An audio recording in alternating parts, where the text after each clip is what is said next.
इस पार्ट में हम लोग क्वेश्चन नंबर 24 को लगाते हैं। क्या कहता है, किसी द्रव में नियत वेग से गिरते हुए गोलीय पिंड पर लगने वाला श्यान बल F क्या कहता है।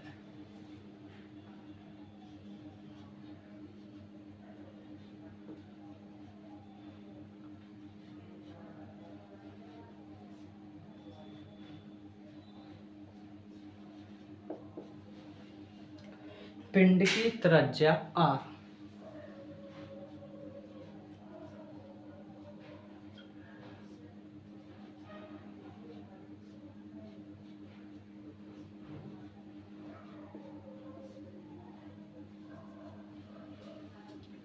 सीमांत वेग V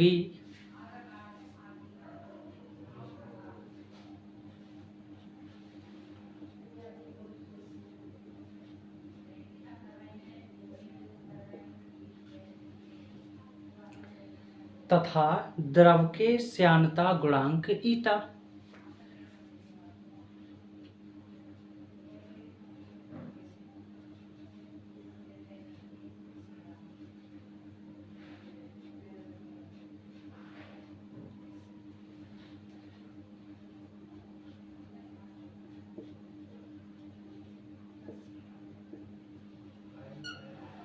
ईटा पर निर्भर करता है। विमीय विधि से F के लिए सूत्र स्थापित कीजिए। करते इसको सब। श्यान बल किसके प्रोपोर्शनल है, त्रिज्या की। तो F प्रोपोर्शनल, अनुक्रमानुपाती, समानुपाती बोलते हैं इसको, प्रोपोर्शनल इंग्लिश में बोलते हैं। R उसकी पावर मान लेंगे A। समीकरण नंबर फर्स्ट, श्यान बल R के हो गया, श्यान बल सीमांत वेग के प्रोपोर्शनल है। F प्रोपोर्शनल V की पावर कर लेंगे B, क्योंकि A के बाद B। समीकरण नंबर 2। आगे, श्यान बल द्रव की श्यानता गुणांक या द्रव के श्यानता गुणांक ईटा के प्रोपोर्शनल है। तो F प्रोपोर्शनल ईटा और उसकी पावर कर लेंगे ABC। समीकरण नंबर 3। समीकरण 1, 2 व 3 को हल करने पर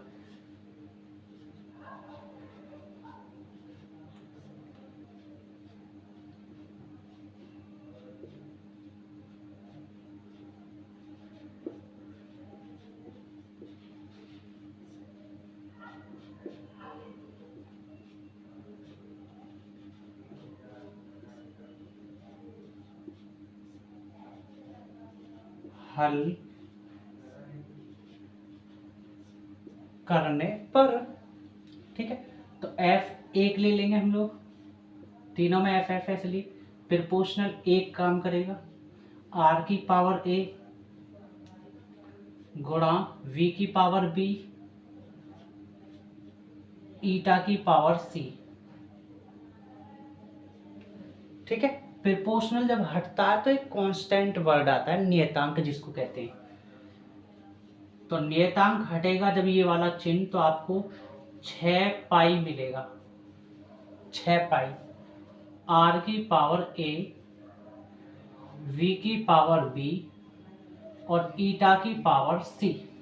इसको कहेंगे समीकरण नंबर 4। अब यहां से हम लोग विमीय सूत्र रखना शुरू करते हैं। देखो, तो फोर्स मतलब बल, बल का विमीय सूत्र होता है MLT-2। ये आप लोग जानते हैं।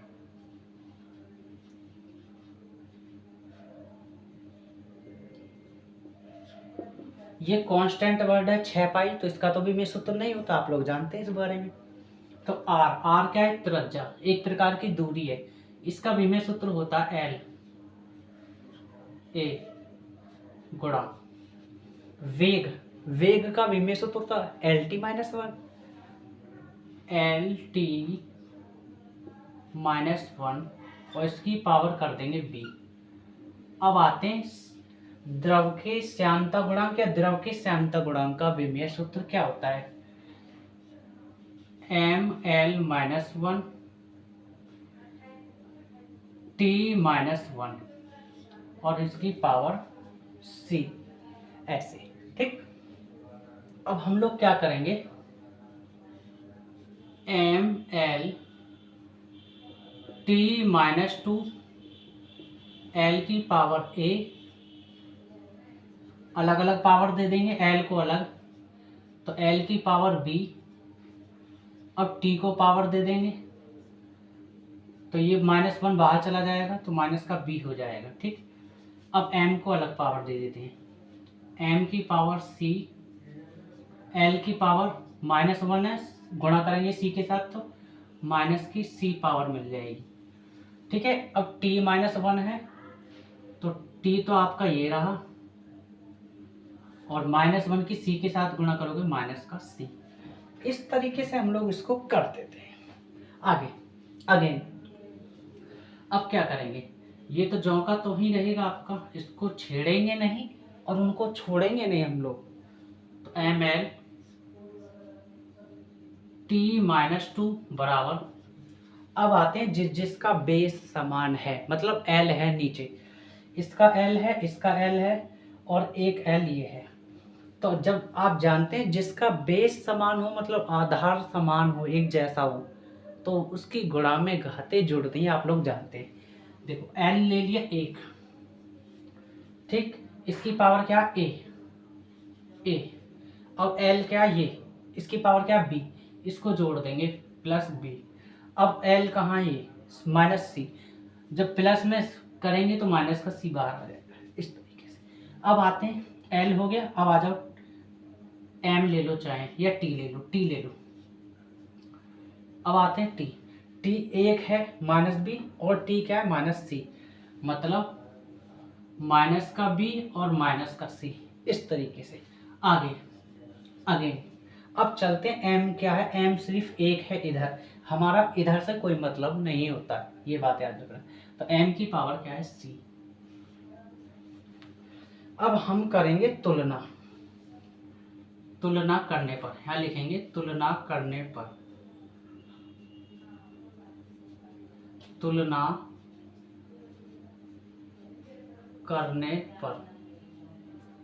कर लेंगे तुलना। m की पावर तो भूल गए हम लोग, c लगाना, m की पावर c। अब देखो m है इधर, m की पावर क्या है c, यहाँ चलेंगे c बराबर, इधर m क्या है, जिसकी पावर कुछ नहीं होती उसकी पावर 1 होती है, ये बात याद रखना। तो c बराबर क्या मिलेगा आपको 1। ठीक है, अब आते हैं t क्या है, c की वैल्यू हमको मिल चुकी। अब आते हैं t की पावर क्या, -b -c बराबर, अब इधर आ जाओ t की पावर क्या है -2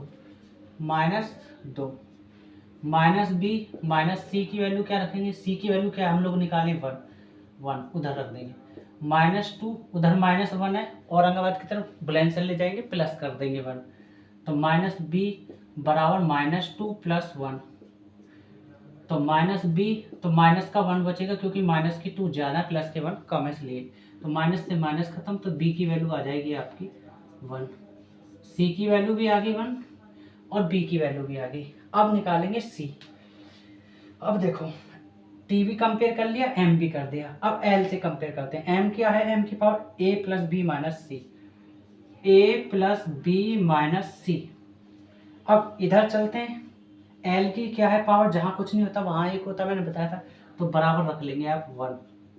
ठीक है, अब हम लोग a निकालेंगे, तो b की वैल्यू तो निकाल चुके हैं 1, चलो -c, मतलब c की जगह क्या निकालें 1, माइनस तो रहेगा तो 1 बराबर 1 से 1 खत्म, तो a की वैल्यू क्या आ जाएगी 1, a की वैल्यू क्या आ जाएगी 1, तो इसका मतलब a b c की वैल्यू तो चाहिए थी हम लोगों को, a b c की निकाल लिए हम लोग। अब a b c का मान हम लोग कहाँ रखेंगे, समीकरण नंबर 4 में, समझ गए होंगे सब लोग। तो f = 6 पाई, अब क्या है r की पावर a, अब a की जगह आप 1 रखोगे तो r की पावर 1 मतलब r लिख लो या r की पावर 1 लिख लो, एक ही बात है। चलो अब आते हैं हम लोग कहाँ, अब आते हैं हम लोग, आप ए की रख दी, अब आते हैं वी। वी की पावर क्या है? बी। वी की पावर क्या है? बी। अब बी की वैल्यू क्या है? 1। वी पे 1 लिखो मत लिखो एक ही बात है, तो कोई फर्क नहीं पड़ रहा। अब आते हैं ईटा। ईटा पे पावर क्या है? सी।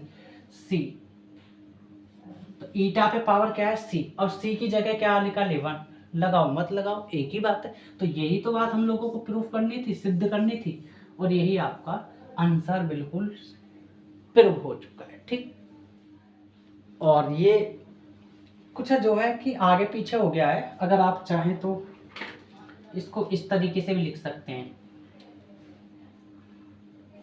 F इक्वल, बहुत से कह रहे होंगे आगे पीछे कर दिया, उससे कोई फर्क नहीं पड़ने वाला, आप लिखो या मत लिखो। ठीक है, तो 6 पाई ईटा भी बोल सकते हैं, और ये आपका आर भी आगे पीछे कर सकते हैं। ठीक, ऐसे भी ये भी बात सही है, ये भी बात सही है। ठीक है, अगर आपको मेरा पढ़ाया हुआ समझ में आता है तो आप लाइक करें, सब्सक्राइब करें, या दोस्तों तक मेरी वीडियो को रायते की तरफ